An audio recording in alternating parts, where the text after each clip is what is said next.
Bonjour à tous et bienvenue dans cette nouvelle vidéo qui, cette semaine, a pour objet de vous présenter la guidance. Alors, évidemment, dans cette vidéo, je vais parler de la guidance de façon globale, générale, mais je vais aussi aller plus loin dans comment se déroule une prestation de guidance avec moi lorsque tu prends rendez-vous, pour que tu saches exactement si c'est quelque chose qui te convient en termes d'accompagnement ou si tu préfères choisir un autre accompagnant ou un autre type d'accompagnement. La guidance de façon collective, ce que l'on peut dire avant tout, c'est que ça vient du mot guide, ça contient le mot guide, et que l'idée d'une guidance, c'est de t'apporter des messages venant de la part de tes guides. Alors quand on dit guide, on peut aussi parler d'anges, d'âmes qui veillent sur nous, d'inconscient collectif, etc. Tout dépend de tes croyances, mais en tout cas l'idée c'est de recevoir des messages positifs qui vont t'aider à être guidé, à avancer de façon sereine et apaisée, parfois t'aider à des prises de décision, etc.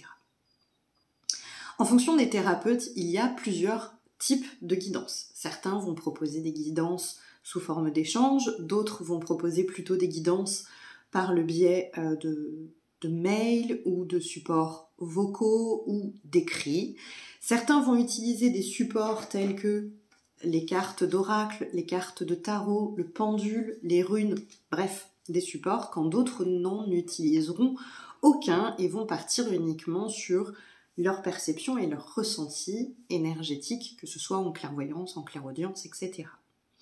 La grosse information concernant la guidance, c'est que ça va être différent d'une consultation de voyance. La voyance, elle, va avoir pour objectif à regarder ce que te réserve ton avenir.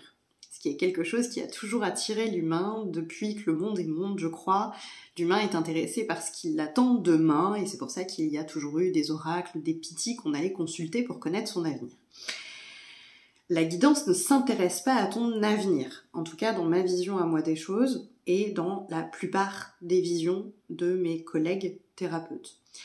Donc, si tu t'interroges sur ton avenir, il n'est pas une bonne idée de prendre rendez-vous pour une guidance parce que c'est pas ce qu'on va te délivrer, puisque la guidance, elle s'intéresse à ton temps présent, à tes énergies actuelles, à ce qui se passe pour toi en ce moment, en termes de défis, en termes de compréhension, en termes de difficultés, en termes de blocage.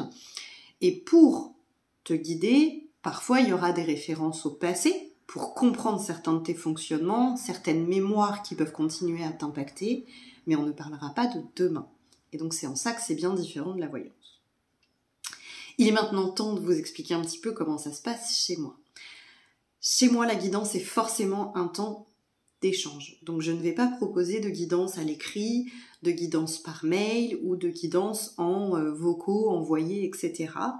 Chez moi, ça se fera soit en présentiel ici au cabinet Anémie situé en Vendée, soit à distance au cours d'un appel téléphonique classique ou, ce que je préfère, d'un appel visio pour qu'on puisse réellement échanger.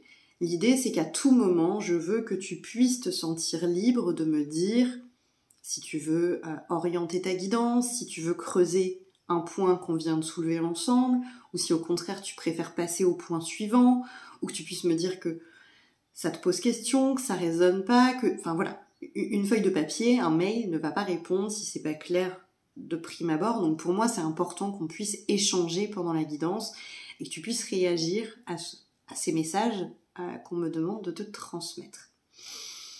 Je vais utiliser très souvent le support de cartes. Vous savez que j'utilise beaucoup d'oracles pour ceux qui ne me découvriraient pas.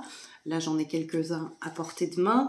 C'est un outil que j'aime beaucoup et qui me permet aussi parfois de servir de support pour vous présenter les messages et comment je les interprète.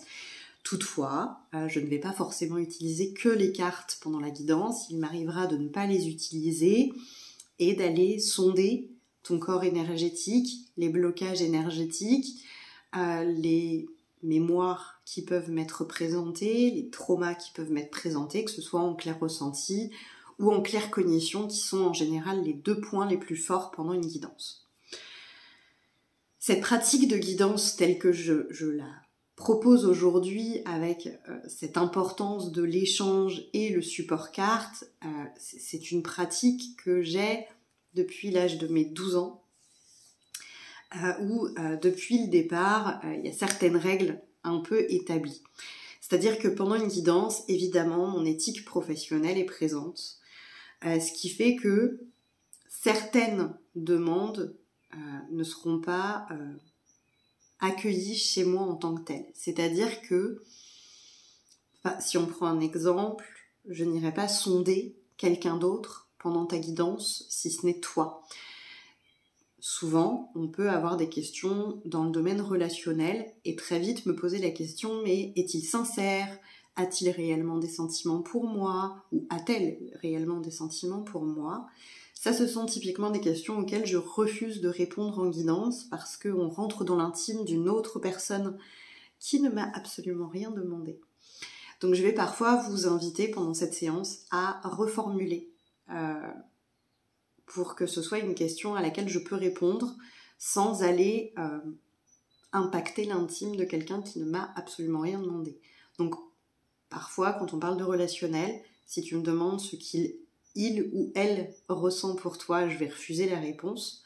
Par contre, je vais peut-être t'inviter à me demander ce que ce lien vient faire travailler pour toi et pourquoi ce lien est compliqué, puisque moi, l'objectif de la guidance toujours, c'est d'aller se poser en compréhension de soi, en connaissance de soi, afin de prendre des décisions qui sont éclairées, afin de savoir quels sont nos enjeux actuels et non pas de prendre une décision à ta place ou d'aller espionner quelqu'un qui m'a rien demandé.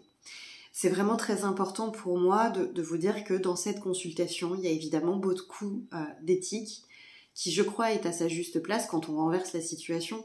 Je reprends cet exemple de qu'est-ce que il ou elle ressent pour moi. Si ton conjoint venait me demander ce que tu ressens pour elle ou pour lui, accepterais-tu que je réponde alors que tu ne m'as rien demandé ? Tu vois ? Donc l'objectif de la guidance, c'est toujours de vous aider à vous connaître et de vous aider à voir les choses clairement pour qu'après, la décision vous appartienne. Et c'est pour ça que je choisis de ne pas réaliser de prestations de voyance et qu'il n'y en aura jamais pendant les consultations de guidance chez moi. Je souhaite respecter très fort votre libre arbitre, votre pouvoir de décision, votre pouvoir personnel, et c'est donc pas ce que je vais vous proposer pendant une séance de guidance. Je vous aide à y voir clair, pas à prendre la décision qui va avec. Enfin, ce qui est important, c'est que la séance de guidance, elle peut être par tes soins, orientée ou non. Ça veut dire quoi ? Ça veut dire que tu peux prendre rendez-vous pour une guidance avec l'envie d'aller explorer un domaine en particulier. Le relationnel, on vient d'en parler, mais pourquoi pas le professionnel, une difficulté d'accueil émotionnel en particulier. Par exemple, j'ai du mal à gérer ma colère et j'aimerais comprendre pourquoi j'ai du mal à gérer ma colère et comment je peux essayer d'apaiser tout ça. On peut aussi bien sûr aller faire une guidance dans le domaine spirituel. Quelles sont mes avancées possibles spirituellement, comment je peux débloquer certains aspects spirituels, certaines capacités, certains extrasens, etc. Mais tu peux aussi très bien venir en séance et me dire, voilà, je n'ai pas d'orientation à donner à cette séance, je vais laisser tomber les informations qui sont nécessaires et à ce moment-là, moi, ma demande auprès de ton équipe céleste, guide, ange, âme qui veille sur toi, âme, inconscient, ça va être de demander à recevoir les messages qui sont absolument nécessaires pour toi aujourd'hui, pour ta compréhension, pour t'accompagner au mieux aujourd'hui. Donc c'est important de le savoir. Tu peux venir avec une demande particulière, comme pas du tout, juste ressentir l'élan d'y voir clair, sans orienter ta demande. J'espère que cette vidéo vous permet de savoir un petit peu comment ça se passe, de répondre à vos questions. N'hésitez pas s'il y en a d'autres à me les laisser en commentaire ou bien me contacter directement avec le lien qui est dans la chaîne.